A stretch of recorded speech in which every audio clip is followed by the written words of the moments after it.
অভিনন্দন, অভিনন্দন, অভিনন্দন বাংলাদেশ। বেশ দারুণ একটা প্রত্যাশিত জয় বলব আমি। পেয়েছে বাংলাদেশ। অবশ্যই বোলিং, ব্যাটিং ২ ডিপার্টমেন্ট কিন্তু সেরা করেছেন। যার ফলে বাংলাদেশের জয়টা পেয়েছে।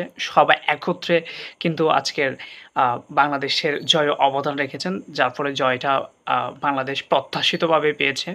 অর্থাৎ ১ম ইনিংস শেষেও আমরা কেউ কল্পনাই করি নাই যে ১৬৯ রানের মতো একটা টার্গেট বাংলাদেশ চেঞ্জ করে জয়লাভ করবে। তাও আবার বাংলাদেশের কয়েকজন ব্যাটারের অফ ফর্মটা যাচ্ছে। অবশ্য যেই অফ ফর্ম যাচ্ছে তারাই কিন্তু আজকে ম্যাচটাকে জয়লাভ করে দিয়েছে।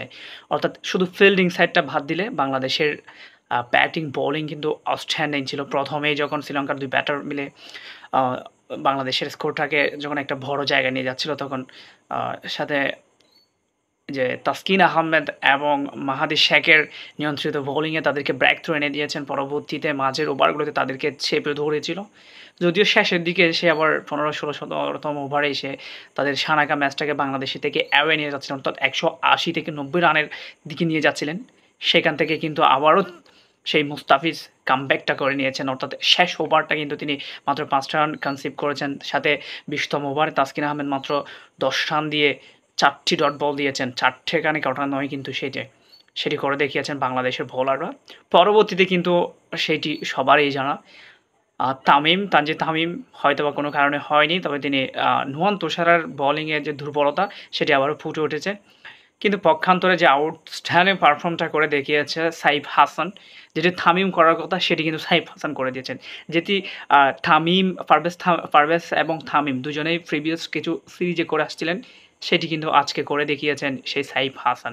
তামিমের আউট হওয়ার পরে সেই যেভাবে ব্যাট চালিয়ে রানের ছাকাটা সচল রেখে ৬ ওভার ৫৯ রানে নিয়ে গেছেন। পাওয়ার প্লেতে এক কথা অসাধারণ। ১৭০ রানের টার্গেট চেঞ্জ করার জন্য এই ধরনের ব্যাটিং পারফরম্যান্স, এই ধরনের ব্যাটিং ডিসপ্লে আপনাকে অবশ্যই দেখাতে হবে। সেটি করে দেখিয়েছে বাংলাদেশের সেই সাইফ হাসান। অবশ্যই ব্যাকআপ ওপেনার হিসেবে সেও এই জায়গাটা ধরে রাখার দাবি রাখে যে, পারভেজ হোসেন ইমন তুমি পারফর্ম না করলে এই জায়গাটা আমি ব্যাক করতে পারি। এটাই করে দেখিয়েছেন। Good choice from team management এবং সাথে বলতে হয় লিটন কুমার দাস। বাট এটা দায়িত্বহীনতার পরিচয় দিয়েছেন। যদিও ১৫ বলে ২৩ রান কম না, সেটা পাওয়ার প্লেতে ভালো করেছেন। তবে আরেকটু দেখে শুনে খেলে ইনিংসটা বিল্ড আপ করতে পারতেন। অ্যাটলিস্ট ৪০-৫০ রানে সেই রানটাকে কনভার্ট করতে পারতেন। তবে সবচেয়ে যেই কথাটা না বললে নয় সেটি হচ্ছে সেই হৃদয়। তাওহিদ হৃদয় বাংলাদেশকে আরও একবার প্রমাণ করেছে যে বাংলাদেশের সে বড় মঞ্চে বড় তারকা হতে যাচ্ছে, সেটি করে দেখিয়েছে। তবে অনেকগুলো ট্রল হয়েছে তাকে সেই প্রিভিয়াস কয়েকটি টুর্নামেন্ট জুড়ে রান পাচ্ছিলেন না। সেই সাথে এশিয়া কাপের প্রথম ৩ ম্যাচেও কিন্তু রান পাননি। যদিও প্রথম ম্যাচে কিছুটা সমালোচিত হয়েছেন তার ব্যাটিংয়ের ধরন দেখে, স্টাইল দেখে। সেটি কিন্তু আজকে ফিল্ডিংয়ে আরও বেশিভাবে প্রভাবিত করেছে। সেই যখন দুটি বল মিস করেছেন, অর্থাৎ অফ ফর্মে থাকলে একটা প্লেয়ারের যেই কতটুকু যে নার্ভাস হতে পারে সেটি তৌহিদ হৃদয়কে দেখেই বোঝা যাচ্ছে আজকের ফিল্ডিং পর্যন্ত।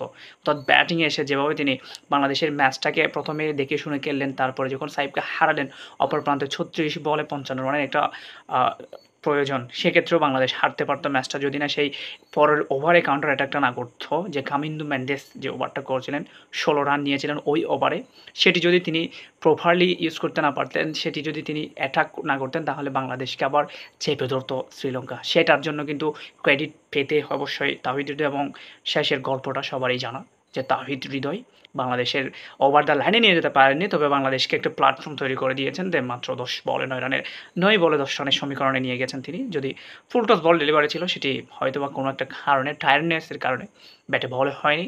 যদি হতো তাহলে কনফার্ম 6, তখন আরও ইজিলি আমরা ম্যাচটা জিতাতাম, অথবা ১৯তম ওভারে আমরা ম্যাচটা জয়লাভ করতে পারতাম।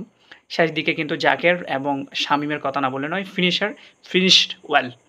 Finished well. Once again I am talking because of ওরা বলতে অনেক সাপোর্টার বলছেন যে শামিম এবং জাকের আলী বাংলাদেশকে ফিনিশ করতে আসছে, ম্যাচ ফিনিশ না, অর্থাৎ বাংলাদেশকেই ফিনিশ করতে আসছে। এটা কিন্তু ভুল কথা। এরা প্রতিদিন রান করবে না। যেদিন রান করবে সেদিন বাংলাদেশের জয় সম্ভাবনাটা অবভিয়াসলি ১০০% পৌঁছবে। অর্থাৎ বাংলাদেশের টিম